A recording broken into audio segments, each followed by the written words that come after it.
So we're going to go through different barbell variation, the barbell variation of the row. So the main one you always see is overhand barbell bent over row. So Faye's going to do that now. So she's going to go thumb width from her hips just to start with.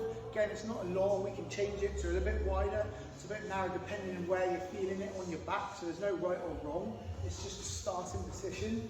Again, like we did on our deadlifts, we did on our kettlebell swings, it's all about being able to hinge. If you can't hinge, this won't be the easiest exercise to do. So she's going to have soft knees and then she'll bow over into position. We want to generally get our back as close to a tabletop as we can, so it's basically flat. The higher we come up, the more stress is going to be on your lower back. So here's what we see a lot of people do. The mistake is people row and they row normally, quite high up. And so they start low, start rowing, sorry. And as she rows, she just gets higher and higher. And then you get more pain in your lower back, and this is where it comes from. So once we've set our position to tabletop as best we can, she's going to kick her knees back a little bit. She'll feel it in the hamstrings. So now we want her to row to her middle chest-ish. That's it.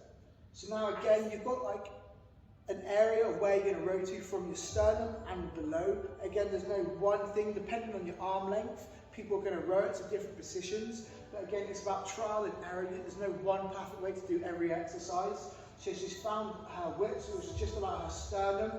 As she's pulling out, her elbows are diagonally out. They're not chicken winged out like a T. If you do a really bad one, and they're coming really wide out, it's not what we want. We want to keep it either close to the ribs or slightly diagonally out. So she should be feeling it again in the lats.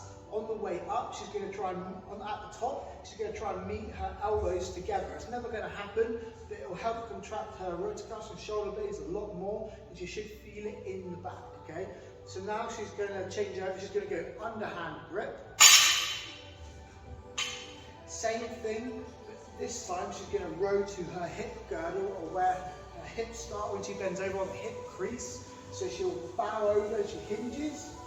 Same grip, she's going to row diagonally into her hips, so she might start further out here, and she'll row diagonally in. Again, this will be more lats, so it's going to come more around here. So bent over row is more the middle of your back, underhand is more lats around the side. You just got to make sure you're rowing into your hip girdle. So again, making sure we can push her chest out, she's got a flat back, so she's got a rounded back. To do a bad back position. So this is where pain can start, and she starts leaning back too much. It's going to start pushing on your lower back. So it's just remember to hinge, and you should be feeling it in the back and lats, depending if it's overhand or underhand. So again, now we've got two dumbbells. It's exactly the same thing. So same thing. She's going to have her arms out. She's going to hinge over. So she's going to hinge over, same again, push her chest out, flat back.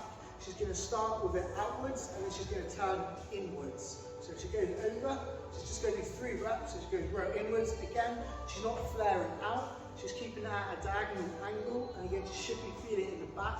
She'll try and squeeze at the top and control down, and then when she's done, she'll come back up.